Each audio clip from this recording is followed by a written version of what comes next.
In this video, we're going to be breaking down one World Cup 2026 game happening on June 28, 2026, and providing you with picks for this game. As usual, stick around until the end because you won't want to miss out on anything. South Africa versus Canada. There's something poetic about a game like this, where two nations that have spent their entire footballing lives watching other countries play knockout World Cup matches are suddenly the ones walking through the tunnel first, before anyone else in the bracket. Nobody else gets to say they opened the 2026 knockout round. South Africa got here by doing what nobody expected, recovering from a disastrous opening night against Mexico where they were down to 9 men and losing 2-0, then clawing back a point against Czechia, and finally stunning South Korea with a single Thapelo Masako strike to finish second in Group A. Canada's path was flashier on paper, a record-tying 6-0 demolition of Qatar featuring a Jonathan David hat trick, but the group stage ended with a thud in Vancouver, a 2-1 loss to Switzerland that cost them home advantage and forced a cross-continent trip to Los Angeles. And that right there is the first thread worth pulling on. Jesse Marsch's squad, for all the adversity they've endured with injuries, carries a level of individual quality that South Africa's roster simply cannot match on a name-by-name basis. Jonathan David is a Juventus forward with 3 tournament goals who became the first player representing a host nation to record a World Cup hat trick since Jeff Hurst did it for England back in 1966. Kyle Larin, plying his trade at Southampton, has 2 more goals in the tournament. Together they've accounted for 5 of Canada's 8 group stage goals, and more importantly, they've shown they can combine with speed and movement that stretches defensive structures in ways that are hard to replicate. Now add to that the news that broke just yesterday. Jesse Marsch confirmed that Alphonso Davies is finally ready to play. The Bayern Munich left-back has not appeared in a single minute of this World Cup after suffering a hamstring injury in the Champions League semifinal against PSG back in May. And Marsch admitted he even used Davies as a decoy against Switzerland, telling the media pregame that he'd be available when in reality he wasn't close to playing. That deception drew some criticism, but the underlying story here is that Canada's most dynamic attacking fullback in history, a player who changes the geometry of any match he enters, could feature for the first time when the stakes are at their absolute peak.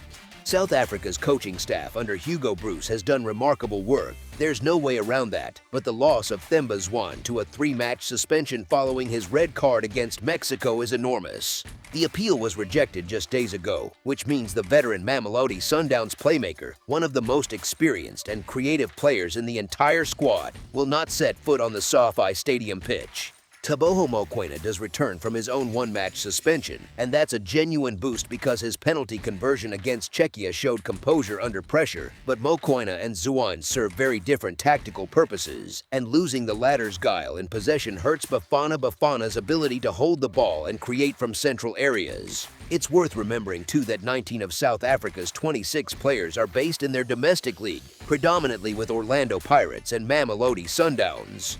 That's not a knock on those clubs. Orlando Pirates in particular just completed a premiership title and their players have been outstanding in this tournament. But there is a tangible gap in the tempo of competition these players experience week to week compared to Canada's core, which includes players from Juventus, Porto, Villarreal, Fulham, and Southampton. Quick commercial break. You know the deal. If you want to get our exclusive best sport picks to take things to the next level, then check out our Patreon in the link down below where we offer our best single picks, parlay picks, and much more. Go check it out. Commercial break over. Now back to the game. When you pull the lens back and look at this matchup from a pure quality standpoint, Canada has a Juventus striker, a Porto midfielder running the tempo in Steven Eustaquio, a Villarreal winger in Tajon Buchanan who can isolate defenders one-on-one, and the potential return of a Bayern Munich fullback who changes the entire left flank. South Africa's resilience is real. Their fearlessness in transition against South Korea was genuinely impressive, but this is a knockout match at a neutral venue where neither team has the crowd squarely behind them, and in that environment, the team with the higher individual ceiling tends to find the moment that separates the two. Canada's record of 1 win to 1 draw to 1 loss in the group stage doesn't scream dominance, but that's partly because the Switzerland loss was influenced by Marsch resting key players and managing fitness ahead of exactly this kind of do-or-die encounter. South Africa finished with the same record, 1-1-1, but their group stage goal output of just 2 goals across 3 matches tells a different story about their capacity to hurt opponents. Canada on the money line is our first pick for this matchup.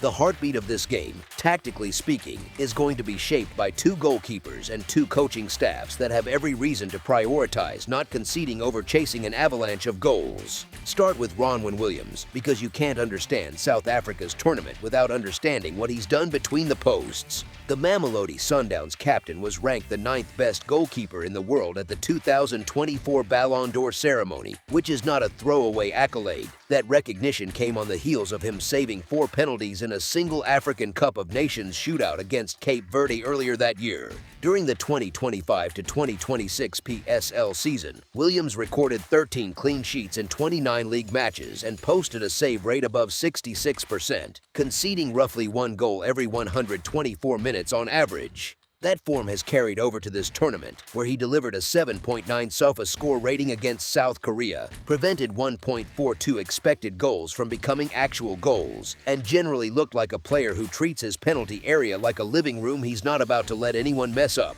Williams saved 2 efforts on target from inside the box against South Korea, and his ability to read crosses and command his area created a defensive platform that allowed South Africa to sit in with just 31.5% possession, their lowest in any World Cup match on record, and still walk away with a clean sheet.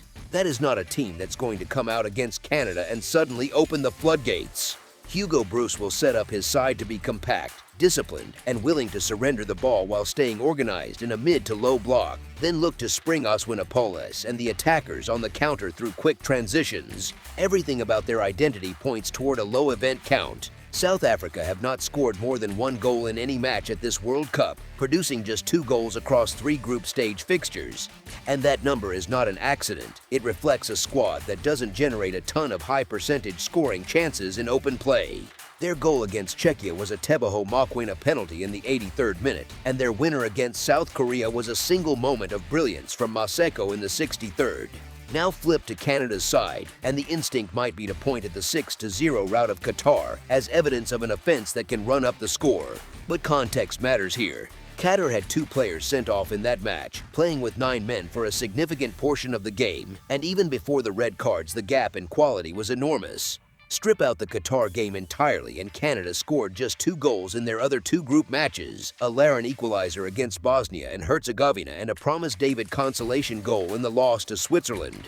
That's a team that, against organized defenses playing with a full complement of players, has found the net twice in roughly 180 minutes of football. Before the World Cup even started, data from Canada's pre-tournament matches showed that the combined total between Canada and their opponents came in at 2 or fewer goals in 8 of their last 9 outings. Both coaching staffs here have shown a preference for controlled possession and defensive structure over end-to-end chaos.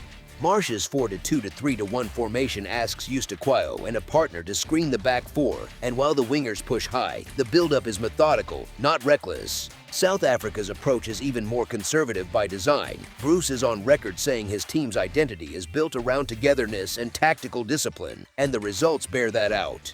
Knockout stage psychology layers on top of all this in a way that can't be ignored. Both of these nations are playing their first ever World Cup elimination match. Ever. The weight of that history, the knowledge that one wrong moment sends you home, tends to produce cautious opening halves and tight margins throughout. You see it over and over in World Cup knockout games. The first to concede usually sets the tempo for the entire match, and teams that don't trail rarely go chasing a second or third goal at the expense of defensive shape. This is the kind of fixture where a 1-0 final is not just plausible but almost expected, and even a 2-1 result that squeezes past the number is far from guaranteed. Under 2.5 goals is our second pick for this matchup. That's all for now, so if you have any other games you would like reviewed, then leave a comment down below with the game you would like analyzed, subscribe to our channel, leave a like on this video, and we'll get to it as soon as we possibly can. We would also love to hear your opinion on the picks presented to you in this video, whether you agree or disagree with them, so leave a comment down below and do let us know.